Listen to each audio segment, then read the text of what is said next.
Hello, beautiful people, and welcome to episode 21, take 2 of the Conscious Hotline, your source for all things conscious and hot. Say it with me. One day I envisioned like an audience being like, your source for all things conscious and hot. So that's where my mind's going. In my mind, the crowd's going wild, and you guys are all saying it with me. But that's what we're up here. That's what we're doing. We're spreading consciousness and we're being hot while we do it. And I'm so grateful to have you on the live.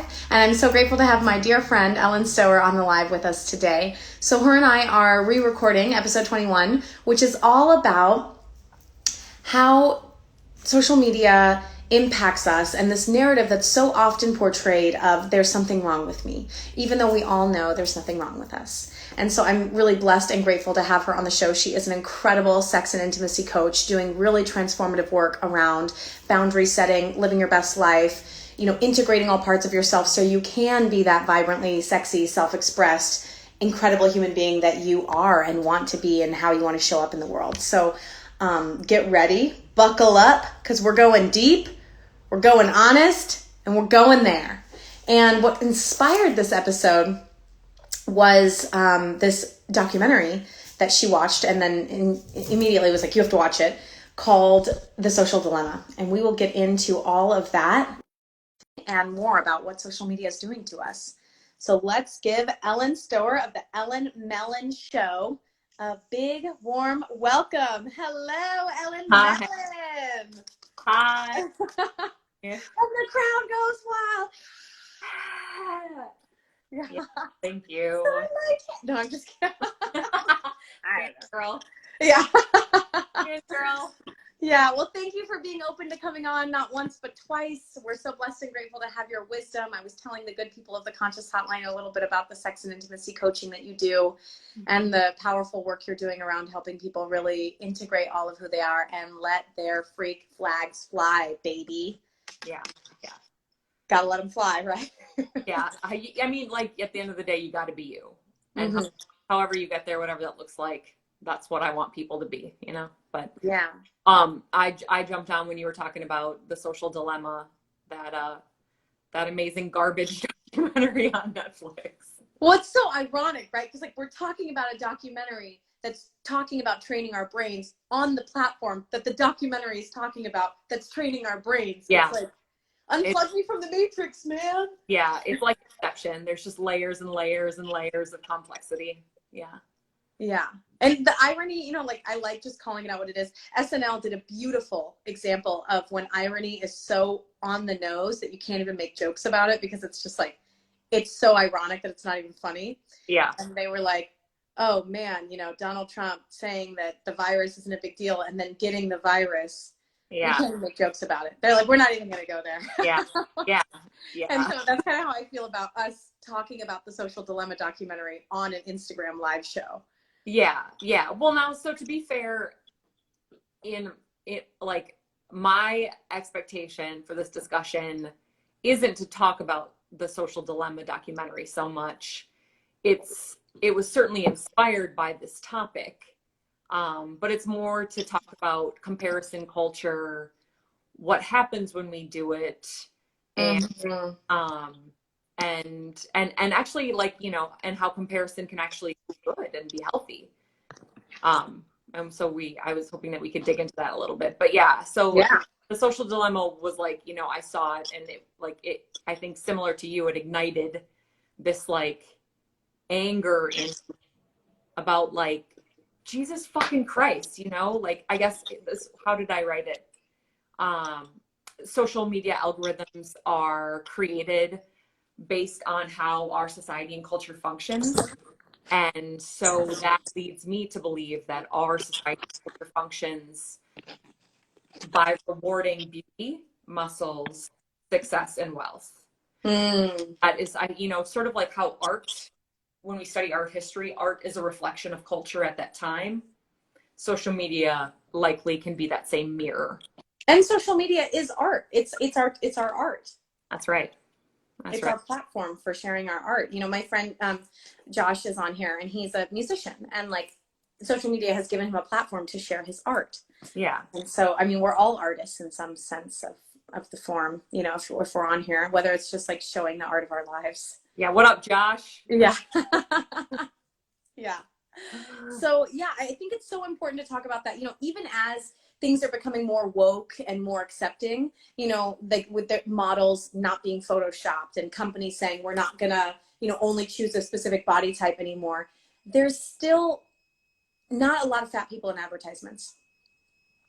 Yeah. I was noticing that just yesterday. There was this ad and they were showing like an Asian girl and a brown girl and a white girl and a little boy and a disabled boy and all these different people to show like a family. And I was like, yeah, and what, 70% of Americans are morbidly obese and there's not a single fat person in this ad. So Yeah. it's like we're starting to accept other narratives other than the muscles, tan, wealth. But we're still like, oh, that one's too ugly. Well, I mean, like humans are geared towards beauty, you know, like there's a reason people hang like, you know, that rolling landscape, like green grass, blue sky, river trees. Like we like beauty. We are drawn to beauty. That's okay. But when you don't feel like you are, when you're not, what's the word I'm looking for? When you're not, I don't see myself in social media, that can make you feel really unaccepted, really misunderstood. And so, you know, I don't know, we're getting really smart as a culture. This came up in Somatica school this weekend. And for those of you who don't know what Somatica school is, it is. Oh, yeah. Just let's pause on this. In Somatica school, we were talking about knowing too much and not being able to reverse back. But first, you guys should know that I'm Ellen Melon. I'm Ellen. This is my melon. And a lot of my work has to do with what's going on up inside here and the unlearning that needs to take place because we are so wired and programmed and socialized and domesticated to be a certain way. And so my work has a lot to do with unlearning the programs that we've built in. And I'm a Somatica trained sex and relationship coach, specializing in fears, intimacy, and my specialty, taking things personally. I work with individuals on how to ask for what they want in sex and relationships, how to heal their inner child, and most importantly, I teach people how to get out of their own way. And I'm the creator and host of the podcast To Hump a Pillow, the sex ed curriculum you never had. And that's available wherever you can get your podcasts. And I'm really happy to be talking about the comparison culture today. And so back to what I was saying, in Somatica school, we were, you know, like when you become aware that you have been socialized and domesticated in a certain way, you can't unsee it. And it feels overwhelming. It feels like it will never be simple again. Everything will be complex on out. And like when I watch The Social Dilemma, I become aware of how smart and complex humans are becoming. Do you know what I mean? Mm-hmm. Yeah, we are evolving. Even though our brains cannot evolve as quickly as technology is, there is still an evolution taking place. And with the Industrial Revolution and the taking us out of working with the land and being dependent on the seasons and being dependent on our natural environment for survival, comes this opening of who am I?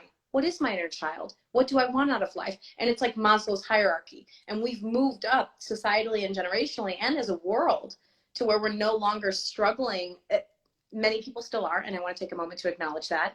I mean, more than half of the world is living off of less than $5 a day. So we can like honor and pause and just say, this is the American narrative and a Western experience. And in the Western American experience, we have the opportunity to think about these deeper issues.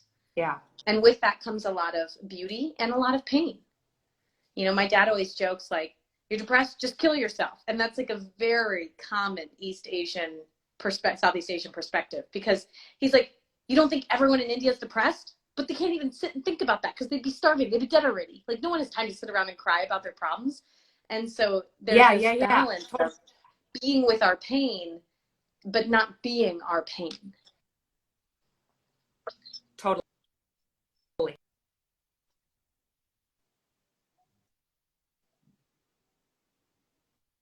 Totally. With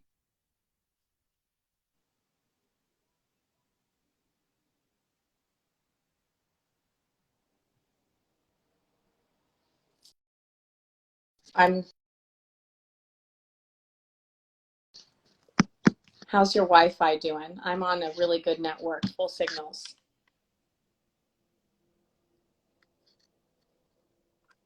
I can't hear you, but I can see you.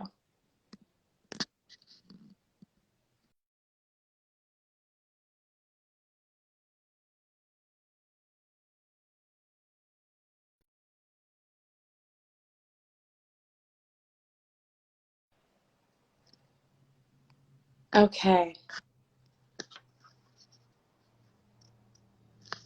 I can't hear you, but I can see you perfectly. So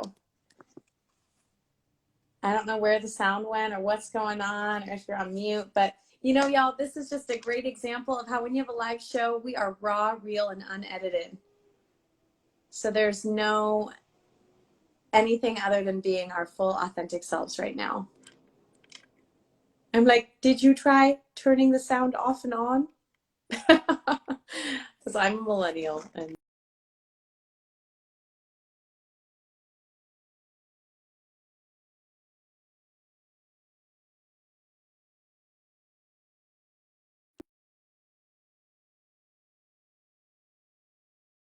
so Alan's gonna exit and come back on, and hopefully that does the trick.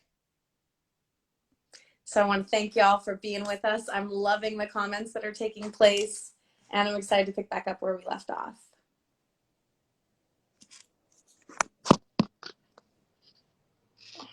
Welcoming back to the show, Ellen Melon, who's a brilliant woman and has some really good offerings coming up next week, October 14th. Hello, darling. You can hear me? Hi, thank you. Sorry. Cool. Yep, Thank you. Hear you. Can you hear me? I can, yeah.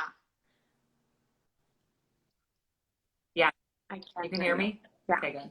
Thanks for doing that.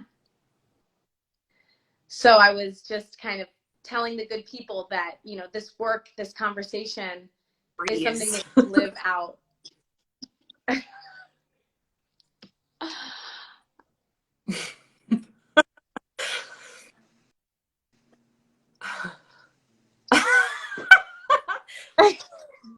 This is so vulnerable. Good. It's live, man. It's live, real, and raw. Yeah. Okay.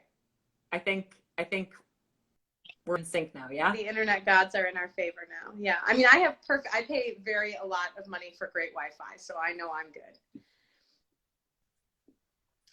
Yeah, I don't know what's going on over here, but yeah. I know. Okay, what were you? I was just saying that this conversation, this deeper conversation of navigating the different parts of ourselves and looking at them is something that you not only teach on, but are creating a lot of offerings around for people that may be totally new to this area or wanting to go deeper. And that you have a juicy webinar coming up next week on October 14th. That's all around this exploration of there's something wrong with me or taking things personally. So I'd love for you to tell us more about why you're doing that and what you want to share with the world in that context. Yeah, thank you. Okay. Theodore Roosevelt said comparison is the thief of joy. But what he failed to let people know is that we are the ones who choose to steal our joy in that moment. Okay. So we need to be aware of that, right? So mindfulness, right? Becoming aware of our thoughts and being able to audit our thoughts. So harm that happens when you compare yourself in social media or in the world. I'm assuming it's social media because everybody is still isolated because of COVID. But so what happens in the body when we do this is this. Maybe you're already in a low self-worth. It's likely you're in a low place. All right. And through this, we feel good enough. I'm not enough. I'm not strong enough. I'm not wealthy enough. And then we reject ourselves, right? We reject a body part. We reject a characteristic. We reject, and then we become depressed or anxious. And then that self-talk is along the lines of, there's something wrong with me. I'm not good enough. What's wrong with me? Here's the important piece. And this has to, when we think that thought, we can choose to believe it or say, nah, that's not true. That's not true. There's so many great things about me. I'm going to list them right now. You know? Mm-hmm. So, and that is what I'll be teaching in the workshop on October 14th, 1 to 2 Central Time. I'll be sharing some real life examples of my own shame so that you can kind of be like, oh, that feeling. Oh, that's what she means by that. And I'll be diving into empathy and shame and kind of like, like just, you know, there's this non-relationship between shame and empathy. If you're in shame, you cannot be. Shame actually kills empathy, which is the foundation of love and justice. And so that will be an important, you know, foundation in the workshop. Super excited about it. Love this stuff. Yeah, I love it. And I love this. Go ahead. I just think it's exactly the foundation of our connection with ourselves, which is then our connection with everyone else in the world. And every choice, from what we wear to what we say to who we hang out with, is made in fear or in love. And it's that same thing of judgment or empathy. Yeah. So can you maybe share an example of something that you might have compared yourself to in like the recent month? Yeah. Are you in a place to? Always. The Conscious Hotline is all about getting real, raw, vulnerable, and authentic. And I mean, I definitely, you know, compare myself to my co-host. Like, let's keep it really relatable, right? Altair Kambata. I've watched her grow her business. I mean, she moved to Switzerland without knowing a soul except for her family. And I've watched her build her business, partner with yoga studios and herbalists, and build a company and build a brand, and then build a second brand and just be crushing it in her coaching programs. They're selling out. They're filling up. She learned how to ride a motorcycle. She's doing Muay Thai. I mean, she's doing any and everything she's ever set out to do. And she's doing it at lightning speed. And we're both at home living with our parents, or like near our parents. And we're both kind of building our businesses. And we're having totally different experiences. And I was telling her even today, like, I love what different experiences we're doing. And we're having really different results, but I know that we're both doing our work. Whereas in the past, it would have been like, she's making more money, she's more successful, she's got more clients. And now it's like, I'm doing awesome for myself. I feel great about what I'm doing. And I know that she's doing great for herself. And so we can celebrate the win instead of like comparison culture. Okay. Okay. So I'm going to share one and then I want to yours. Okay.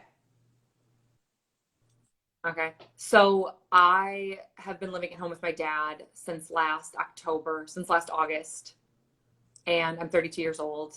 And I moved in with him after ending an 8-year relationship, and then developed type 1 diabetes. Yeah.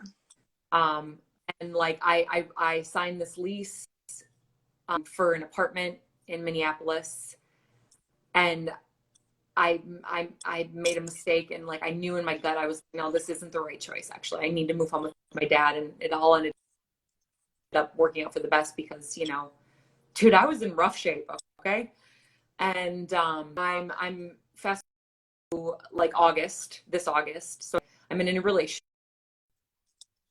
with a man, and I'm just like crazy about him, and things are going really great, and but I felt myself feeling imposter syndrome a little bit in the relationship, and I met it, And luckily, I have this great group of friends who listened to me work through what was a shame storm on Zoom. And basically, I was like, I just like when my partner introduces me to friends, I'm ashamed that I choose to withhold the information that I live at home with my dad. Like, I thought that I would be further along than this. I thought that I would be married and, have children and all of these things, and this is the stuff that I was working out with my college friends who all have kids, they all have husbands, they all have mortgages. And so it was like, oh my God, I'm in a fucking shame storm. Look at me. And like, look at me in my persons. Like, this is doing me harm. And so like getting out of that is what I'll teach in the workshop, is like the identifying how you feel in your body and the need to get out of there. So, but back to your story, in comparing you to this woman, like what kind of feelings did you get in your body? Like, were you inspired, right? Like the good part of comparison? So when I'm in my higher self, it's up here. It's fluttery. It's exciting. It's like between my heart and my crown chakra, which is like my connection to source. So between my heart and my connection to God, I see what she's doing and I'm like, that's amazing. Yes. I can't wait to create that, something like that. Or I love that she's doing that. How brilliant. Mm-hmm. And like the way she writes, if you don't follow her on Instagram, follow her. Her sharings, like, she just talks about her brother's death and like these deep, juicy things. So there's inspiration. And then on a bad day, it's more like, why am I not there? Why have I not created that? I've been living at home. I've been, trying to build something similar. So, and that's more lower. It's more like my solar plexus, my emotional center, my stomach area where like I carry all that stuff. So it shows in two different areas. Okay. Yeah. So mapping that, right? The physical symptoms of what happens is really important. And obviously you have no problem doing that, which is really cool to see. Why do you think it's important? I think that we just live in our minds so much in today's culture that we miss so many body messages. Mm-hmm. Yeah. And the body really does keep the score.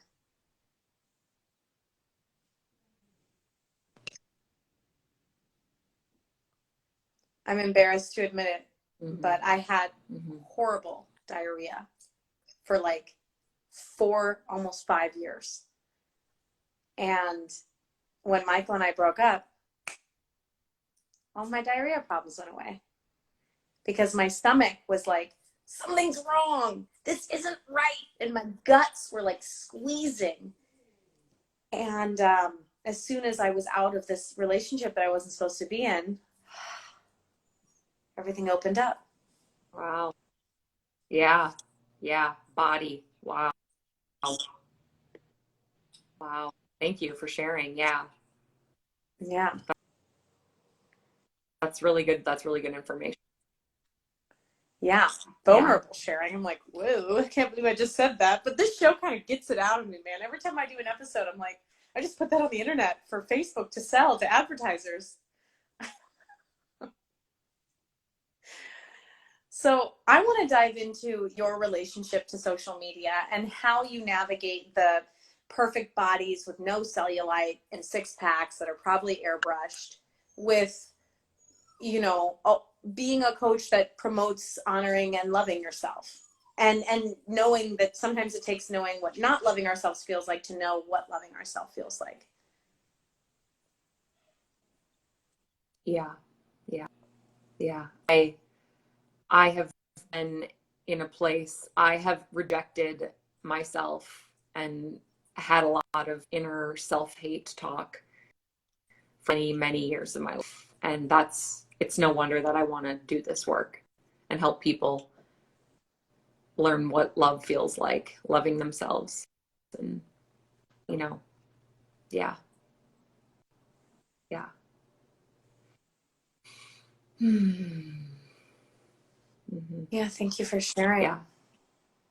It's always, Mm-hmm. we teach what we're meant to learn. Well, yeah. It just takes a while to find it, you know? Well, you have to do the work on yourself first before you can do it in others, right? Mm-hmm. I get you now. Yeah. But so I think, so let's just talk a little bit maybe about comparison and how it can be good, right? Upward comparison and downward comparison. Please. So there's a really good podcast episode. It's called Hidden Brain. Love it. Episode NPR from puts it on. Yep, it's called When Nobody Feels Rich, where they unpack comparison and wealth. It's really, really juicy, really like psychologically relating around like, oh yeah, okay, that totally makes sense. So upward comparison is they've got more than me, right? It's the great.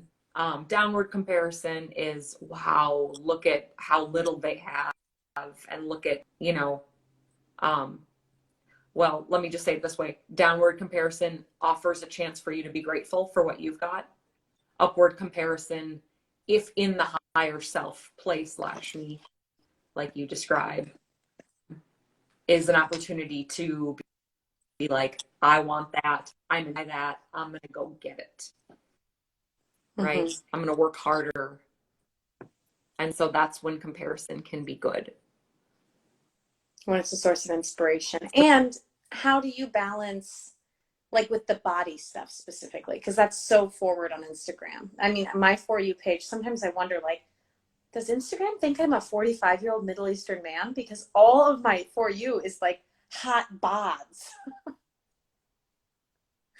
And I'm just curious how you navigate that body specifically with the upward comparison or the downward comparison, right? Because I don't ever want to like look at a fat body and be like, oh, well, at least I don't look like that, because there's so much beauty in everybody. And then in the reverse, right? I don't want to look at like a bodybuilder and be like, oh, that's the goal, because I know what it takes to get there and I don't want to have that lifestyle.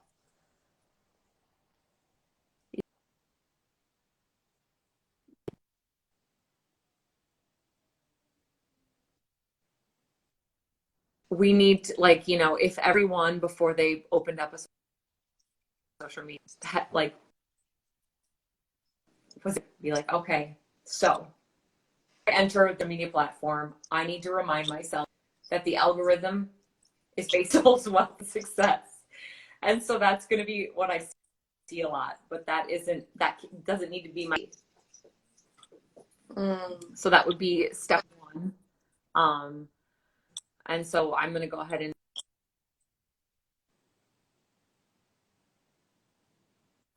like, I don't know, like I get really mean to myself about my body, like my cellulite, you know. I used to be really mean about like acne and my acne scars, and like feel really self-conscious about that and be really mean to myself. If you have acne, how could you be? You know, you're not pretty if you have cellulite all over your butt, right? Like, for whatever reason, I got those messages and I chose to believe. And so I guess to answer your question about upward comparison or downward comparison, I think like just becoming aware of like, if I do look at a delicious, juicy ass on my Instagram feed, you know, things that I tell myself are like, yeah, it's a great ass. Good for her. That thing is good. Or like thing number two, that thing is good. Maybe it's Jeanette. Maybe she fucking hates herself. We don't know, you know? That's a great ass, and I'm going to find a way to my ass today. Or like, whatever, I'm funny and smart. So, you know, Like that. the end. Yeah. I love hearing you say that. I will never forget one night, my friend that worked in tech, Serena Bahad, if you guys follow her, she's incredible, woman in tech. She started Women in Tech and has really helped get women into the tech industry. And she invited me to some big New York City tech event where like Lupe Fiasco and Talib Kweli were performing for a small group of white men. And it was great because they were like, fuck the man and blah, blah, blah. And I was like, you guys are literally just performing for the man right now, you know? It was like so weird. But we're at this schmancy party and it's all these bigwig tech guys. And then, of course, there's like the young 20-something-year-old women like cozying up to the big executives. And there was this girl that had like short hair, and I'll never forget, she was wearing a little tuxedo shirt, and she just looked like a supermodel, 5'10", 100 pounds dripping wet, just like smoking. And my friend Haley and I were just like, wow, this girl is everything. She's so beautiful. She's so confident. And we were loving her and we were dancing with her and she was so cool. And we go to the bathroom and everything changes. And she's like, do you think he likes me? I think he likes me, but I don't know. What do you guys think? Do you think I'm getting enough attention from him? Do you think anyone else is trying to get his attention? And it was like, whoa, this girl has no self-esteem. It's totally a facade. And like the mask came off in the bathroom and it was this scared, sad little girl that was looking for worth in a man. And it was so the opposite of this like shaved head, red lipstick, tall, thin, tuxedo wearing badass babe. And I just remember thinking like, wow, things are not as they appear. Yes. Things are not as they appear. Yeah. And like we all have those bouts of self-doubt and self-hate. You know, we all do it, but it comes down to our need to pull ourselves out of that, right? Audit those thoughts. This is a harmful thought. What can I think differently, right? Mm-hmm. Yeah, I agree completely. Yeah. So if you could write a script that would go out to every Instagram user, they open their account and they see this of like how to not feed into this algorithm that we're creating that makes you feel bad about yourself so you buy things that we're advertising to you, what would it say? Yeah. Girl, I would the 4 agreements. The 4 agreements. Before you open this app, be impeccable with your word, with your word towards other people and to yourself in your head. Okay? Assume nothing. Assume nothing. Any assumptions that come to mind, shut them down. Take nothing personally. A comment somebody says, take nothing personally. Because, right, logically, I can say in this place that when someone does something to offend you, it's usually more about them and usually not about you, right? And then agreement number 4, do your fucking best. If you do your best, you can put your name on the day, you can go to bed happy. Like, that is what I would say before you do anything ever in your life. Yeah. And I'm getting so passionate. I love that. I love that. That was so good to end. And exactly, people, if you don't know what we're talking about, it's an amazing book. If all 7 billion people on this planet read it, what an amazing world we would be living in. It's by Don Miguel Ruiz. And it is a short day read, 80 pages max. And it's called The 4 Agreements. And it's everything that she just said. And let's think about that. Let's be impeccable with our word. Let's not take anything personally. Let's always do our best. What's the 4th one?